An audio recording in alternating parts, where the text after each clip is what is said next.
गुरुब्रह्मा गुरुविष्णु गुरुदेवो महेश्वरा गुरुसाक्षात् परब्रह्म तस्मै श्री गुरुवे नमः। त्वमेव माता च पिता त्वमेव बन्धो च सखा त्वमेव विद्या द्रविणं त्वमेव सर्वं मम देव।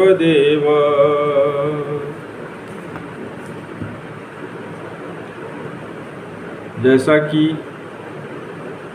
आज हम सब जानते हैं कि गुरु पूर्णिमा है, व्यास पूर्णिमा है। आज गुरु का शरणागत होने का दिन है।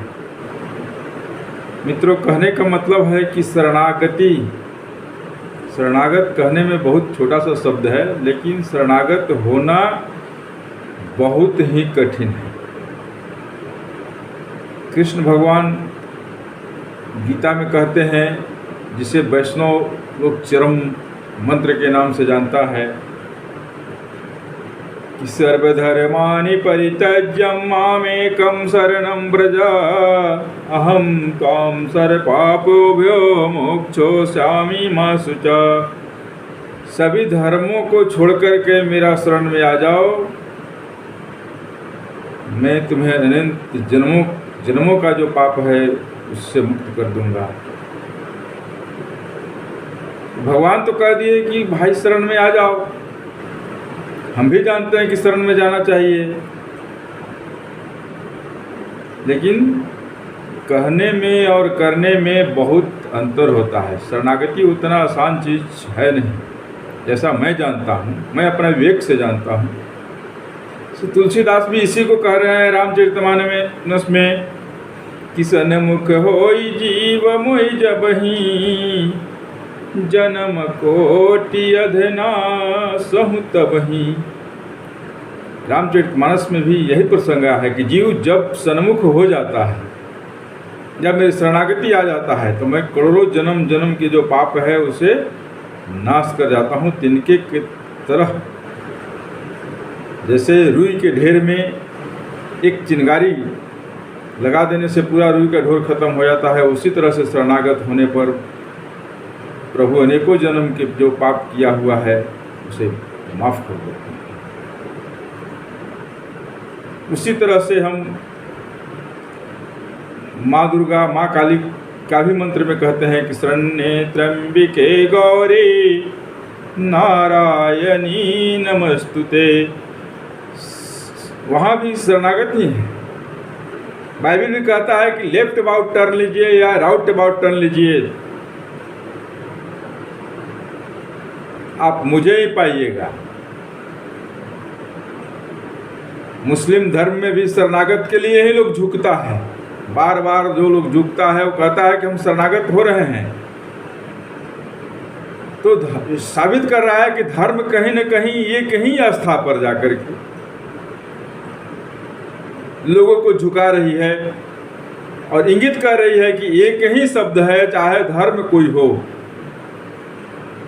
वहीं जाकर के झुकना है और शरणागत होना है। इसके बाद ही हम संसारिक मोक्ष से मुक्ति पा सकते हैं। बात उठता है कि अगर किसी एक व्यक्ति को खड़ा कर दिया जाए और उस पर अलग अलग लोगों को विश्लेषण करने के दिया जाए, तो भिन्न भिन्न तरहों से विश्लेषण करेंगे।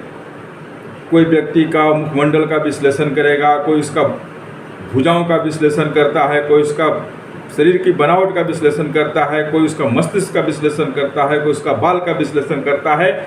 लेकिन बात उठा है कि देखा लोग एक ही उस मानव को,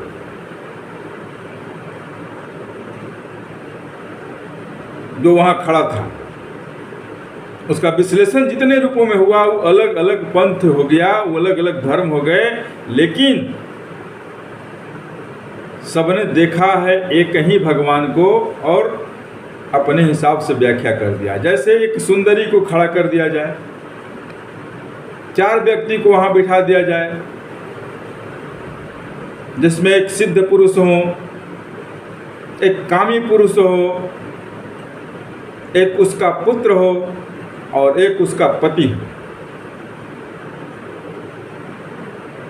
अगर ऋषि उसी कामिनी को देखते हैं, उसी सुंदरी को देखते हैं, तो उनको दिखता है कि ये तो हाड़ मांस और चाम की पुतला है, जिसके अंदर केवल रक्त भरा हुआ है, ऊपर से जो चर्म लगाए गए हैं उसको सुंदरता को बढ़ा रहे हैं और इसमें कुछ है नहीं।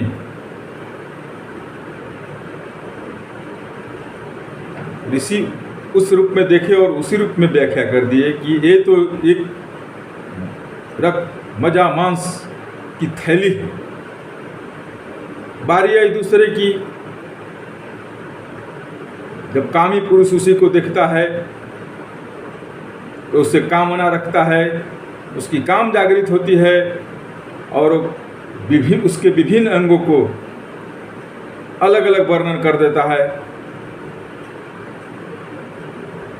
जैसे कुमार संभव में कालिदास भी माँ पार्वती का अलग अलग हर अंगों का वर्णन किए थे।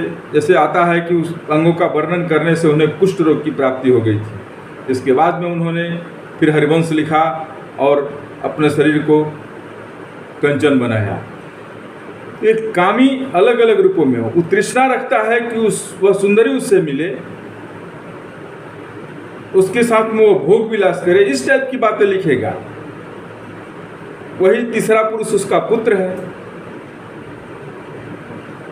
उसका पुत्र जब वो अपने माँ को देखता है तो उसमें वात्सल्य की भावना आती है। वो अपने माँ की दृष्टि से देखता है। वह यह नहीं देखता है कि हमारी माँ कितनी सुंदर है, हमारी माँ कितनी कुरूप है। वह केवल देखता है कि हमारी माँ है। और तीसरा उसका पति है। वह पति जब देखता है तो वह मौन हो जाता है। वह कुछ कह नहीं पाता है कि हमारी पत्नी कितनी सुंदर लग रही है या हमारी पत्नी किस रूप में है। वह उसका अनुभूति करता है, अनुभव करता है। अब वहीं से ये चारों चार धर्म हो गए। जो ऋषि देखे वो योग हो गया, वैष्णव हो गए।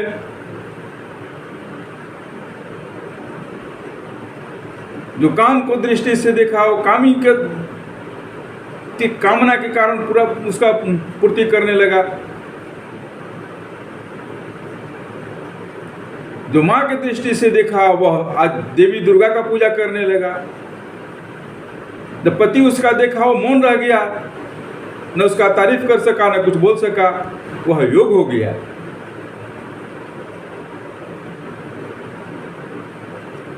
लेकिन देखा सब एक ही कामिनी को, एक ही भगवान को देखा, कोई वहां अलग नहीं था।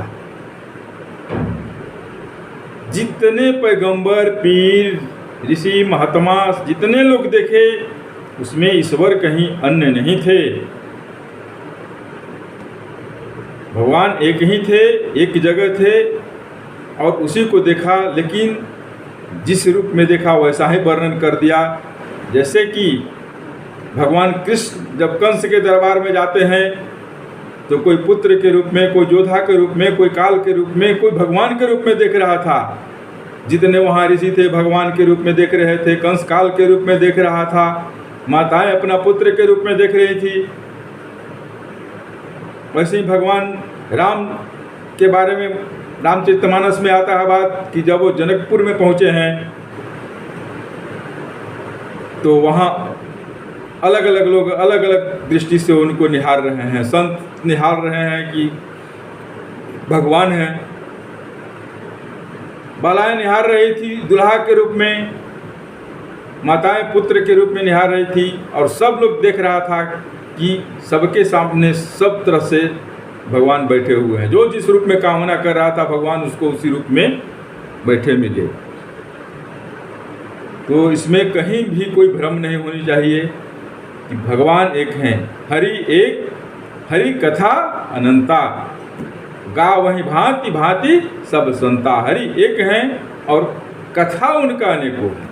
जिसने जिस दृष्टि से देखा वही कथा हो गया।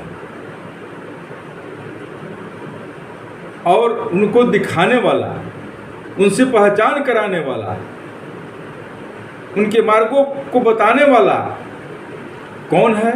गुरु, जिनके बिना न आप कभी भी, कोई भी मानव, चाहे स्वयं भगवान भी क्यों नहीं इस धारा में आए हो, उनको भी गुरु रखना पड़ा है। जब खुद भगवान इस धारा पर आए और उनको गुरु कर करके उनसे पता करना पड़ा कि भगवान कौन है, भगवान को गुरु ने बताया कि भगवान हैं, या चाहे आप खुद ही भगवान क्यों नहीं हो, अपना सनातन धर्म कहता है कि बिना गुरु को भगवान को आप नहीं परख सकते हैं, नहीं भगवान को जान सकते हैं। तो ये सत्य है। और आज गुरु पूर्णिमा है, आज व्यास पूर्णिमा है। हम लोग गुरु को का थोड़ा सा वंदन कर लें। गुरुवर तुम ही बता दो किसके शरण में जाएं, जिसके चरण पे गिर के अपनी व्यथा सुनाएं। गुरुवर तुम ही बता दो किसके शरण में जाएं। अज्ञान के तिमिर ने चारों तरफ से घेरा, क्या रात है प्रलय की, होगा नहीं सवेरा। पथ और प्रकाश दोनों चलने की गति शक्ति पाए। गुरुवर तुम ही बता दो किसकी शरण में जाएं। कुवृत्तियों ने हमको घेरा कदम कदम पर, कभी मारा काम बनकर, कभी लुटा क्रोध बनकर। इस दानवों से कैसे अपना गला छुड़ाए। गुरुवर तुम ही बता दो किसके शरण में जाएं। जीवन के देवता का करते रहे निरादर, कैसे करें समर्पित जीवन की जीर्ण चादर। यह पाप की गठरिया कहो किस तरह दिखाएं। गुरुवर तुम ही बता दो किसके शरण में जाएं। माना कपूत मैं हूँ क्या रूठ रह सकोगे। माना कपूत मैं हूँ क्या रूठ रह सकोगे। मुस्कान प्यारे अमृत क्या दे नहीं सकोगे। बता तुम्हारे दर से जाए तो किधर जाएं। गुरुवर तुम ही बता दो किसके दर पे जाएं, किसके शरण में जाएं। गुरुवर तुम ही बता दो किसके शरण में जाएं। जय गुरुदेव। त्वमेव माता च पिता त्वमेव बन्धो च सखा त्वमेव बीजा द्रविणं त्वमेव सर्वं मम देव देव। हरि ओम तत्सत्, हरि ओम तत्सत्, हरि ओम तत्सत्।